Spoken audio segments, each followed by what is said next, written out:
La section du Mali a organisé la deuxième édition de la cérémonie de proclamation des résultats du prix de la Fondation Mohamed VI des ulémas africains pour les manuscrits, qui célèbre le savoir et l'engagement des conservateurs engagés dans la voie de la sauvegarde de l'histoire intellectuelle contenue dans les manuscrits anciens. Comme l'édition précédente, plusieurs personnalités ont pris part à l'événement, notamment son Excellence l'ambassadeur du Royaume du Maroc au Mali. Une très forte délégation de la Fondation Mère a spécialement effectué le déplacement pour soutenir la section malienne. Le comité d'organisation a entamé les travaux le 2 août passé pour terminer le 13 septembre 2025. Au total, 724 manuscrits ont été retenus. Ils ont été classés en trois catégories: manuscrits en livres, Coran et documents islamiques. Au nom du président Dr Mahmoud Zoubeir Empêché, je vous souhaite les bienvenus à cette cérémonie qui nous réunit ce matin autour de la deuxième édition du concours sur les manuscrits et les archives africains. Et au nom donc de tous les membres du bureau exécutif de la Fondation Mohamed VI Phare au Mali, nous vous souhaitons les bienvenus. Comme on pouvait s'en douter, ce concours va donner un coup d'accélérateur aux liens d'amitié et de fraternité qui lient le Royaume du Maroc à la République du Mali. Je voudrais tout d'abord exprimer ma profonde reconnaissance aux membres de la commission d'organisation pour vraiment les efforts remarquables déployés afin d'assurer la réussite de cette cérémonie hautement symbolique qui s'inscrit dans le cadre noble de la préservation et de la valorisation du patrimoine culturel afro-islamique conformément aux hautes orientations de Sa Majesté le roi Mohamed VI, que Dieu l'assiste.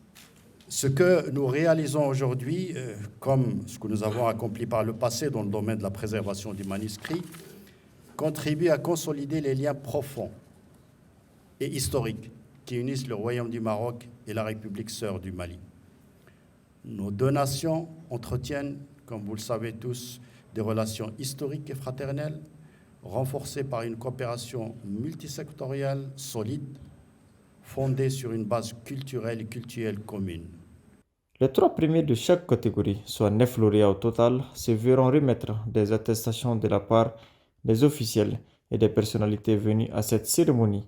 Une exposition des manuscrits anciens a également été organisée, occasion de découvrir ces documents écrits. Cette année, on a constaté beaucoup d'améliorations dans l'organisation de ce concours-là. Ce concours-là a été initié par la Fondation Mohamed VI, une fondation présidée par Sa Majesté. C'est lui-même qui a donné des instructions à ce que ce concours-là soit organisé dans 48 pays africains. C'est pour faire une mise en valeur de nos savoirs, de nos cultures, de nos manuscrits, parce que vous savez bien que les manuscrits regorgent beaucoup d'informations. On est comblé parce qu'on est très content. Et cette année, vraiment, on a vu que les choses ont marché plus que l'année passée. Surtout que maintenant, il y a eu un nouveau critère pour les manuscrits. Parce que l'année passée, on a eu un gagnant qui est parti participer au niveau international, qui a gagné aussi. Et cette année, on a trois gagnants, trois premiers. Première de manuscrits, première de documents islamiques et première de Coran. Donc on a trois premières qui vont participer encore dans une autre compétition internationale au mois de décembre. Il y a un premier prix qui est venu à la bibliothèque Mama Haidara.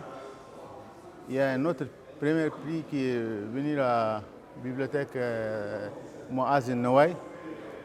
Il y a un deuxième prix qui est venu à la bibliothèque Al-Qadi Ahmed Baba de Tombouctou, etc., parce qu'il y a 9 prix, donc il y a beaucoup de prix.